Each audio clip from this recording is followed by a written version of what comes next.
Good morning, good afternoon, good evening students. English immersion channel में आपका स्वागत है। यदि आपने मेरे इस चैनल को अभी तक सब्सक्राइब नहीं किया तो सबसे पहले आप मेरे इस चैनल को सब्सक्राइब करें ताकि मेरे लेटेस्ट वीडियो स्टूडेंट्स आपको टाइम पर मिलते रहें। स्टूडेंट्स, इस वीडियो में हम क्लास 9th की जो इंग्लिश की आपकी बुक है बिहाइव की, उसकी first poem the road not taken को डिस्कस करने जा रहे हैं। तो पोएम का टाइटल है द रोड नॉट टेकन, यानी जो कवि ने एक रोड जिसको नहीं लिया, यानी उस रास्ते से वो नहीं गया, उस रोड से नहीं गया। So this well known poem, ये बहुत ही प्रचलित पोएम है, रॉबर्ट फ्रॉस्ट की है ये पोएम। ठीक है, रॉबर्ट फ्रॉस्ट ने लिखी है।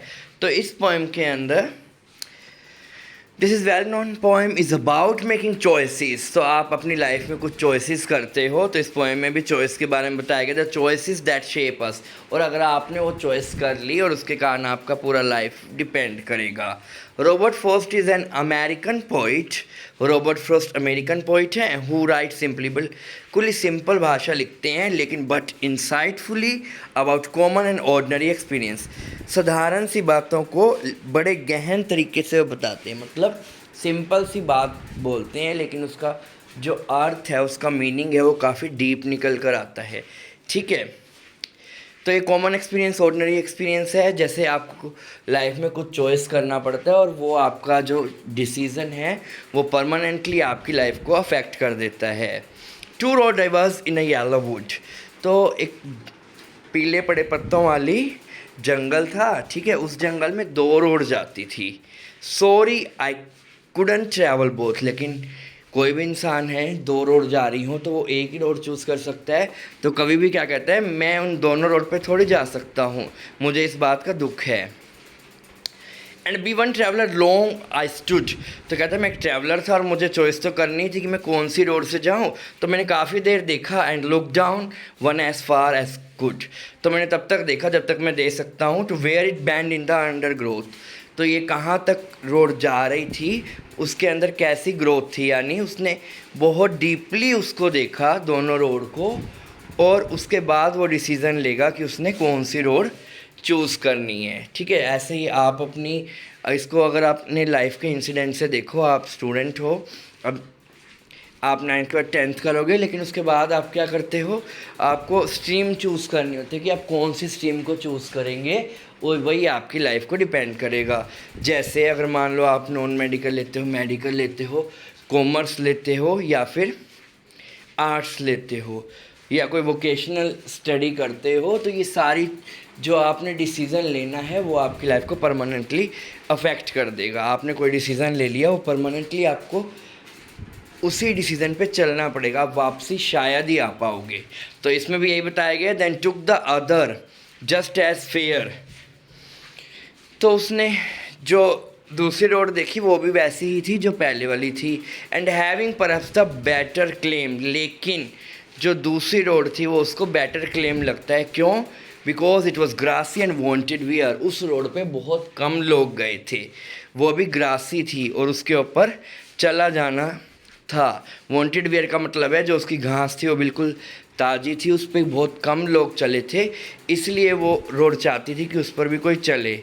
दैट मीन्स वो रास्ता चुनता है जिसको बहुत कम लोग चूज़ करते हैं। जैसे जनरली सभी बच्चे आर्ट्स स्ट्रीम में जाते हैं, तो कम बच्चे होते हैं जो ज़्यादा अच्छे से पढ़ाई करते हैं, वहीं मेडिकल, नॉन मेडिकल या फिर कॉमर्स में जा पाते हैं। तो बाकी जो बच्चे हैं वो आर्ट्स में जाते हैं। तो वो एक अलग हट के डिसीज़न लेना चाहते हैं, या आप सभी चीज़ को छोड़ के एक डिफरेंट चीज़ के ऊपर जाते हो। तो कभी क्या कहता है कि मैंने वो वाली रोड चूज़ की, उसके लिए मैं बेटर क्लेम करता हूँ जिस पर बहुत कम लोग गए थे। ठीक है, और ये जो डिसीज़न है वो उसको पूरी लाइफ को चेंज कर देगा। Though as for that the passing there had worn them really about the same. तो वो कहता है कि जो वहाँ पर उस रोड के ऊपर पास करके गए थे, यानी जो उन रोड से गए थे, वो देखने में दोनों ही सेम लग रही थी। Had worn them really about the same. And both that morning equally lay in leave, no steep has trodden black. Oh, I kept the first for another day, yet knowing how we lead on to the way, I doubted if I should ever come back. तो वो क्या कहता है इस paragraph में कवि कह रहा है कि उसने जो पहले वाली रोड को थी उसको किसी और दिन के लिए छोड़ दिया। Yet knowing how way leads on to the way I doubted if I should ever come back. तो कवि इस लाइन में वही बात बताता है जो मैंने आपको बताई है कि उसको इस बात का डाउट है कि शायद ही वो कभी दूसरी रोड पर चलने के लिए, यानी जो उसने फर्स्ट रोड जो छोड़ दी थी उस पर कभी वापस चलने के लिए आ पाएगा। उसको इस बात का डाउट है क्योंकि उसने जो डिसीज़न ले लिया, यानी सेकंड रोड जिस पे बहुत कम लोग चले थे उसके ऊपर चलने का जो डिसीज़न लिया है उस पर अब उसको बरकरार रहना पड़ेगा। शायद ही कभी ऐसा हो सकता है कि वो वापसी आ पाए। वो उस बात पे संदेह भी करता है। ठीक है, उसने बोला ना कि मैंने दूसरी रोड को किसी और दिन के लिए छोड़ दिया, लेकिन वास्तव में वो नहीं आ पाता। जैसे मान लो आपने एक स्ट्रीम चुन ली 10th के बाद, क्या आप स्ट्रीम चेंज कर सकते हो? कोई रेयरली है जो स्ट्रीम चेंज करता हो। जनरली जो आपने स्ट्रीम चुन कर ली वही आपकी लाइफ को परमानेंटली अफेक्ट करेगी। तो वो क्या कहता है कि जब वो उस मॉर्निंग में देखता है तो वो दोनों ही रोड उसको एक जैसी लेती है, एक जैसी दिखाई दे रही है। In leave no step has trodden black.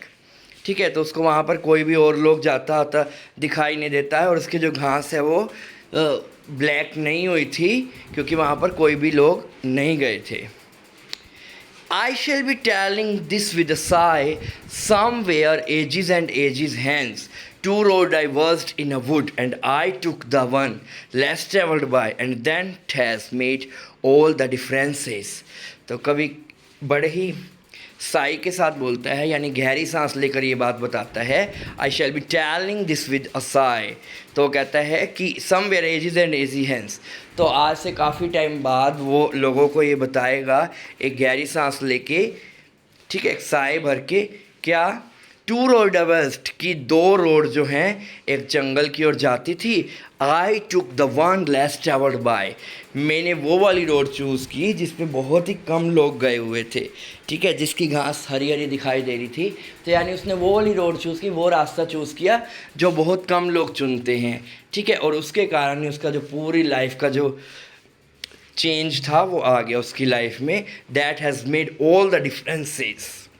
तो ये जो पोएम है रॉबर्ट फ्रॉस्ट ने लिखी है, इसमें सिंपल सी बात की गई है कि आपको भी लाइफ में चूज़ करना होता है। आपके पास ऑप्शंस होते हैं, उसमें से आप एक ऑप्शन चूज़ कर लेते हैं और उसके बाद आपको उसी ऑप्शन के ऊपर चलना पड़ता है। बहुत रेयर चांस होता है कि आप अपना डिसीज़न चेंज कर पाओ। इसलिए हम जब भी कोई डिसीज़न लेते हैं बहुत ही सोच समझ कर लेते हैं।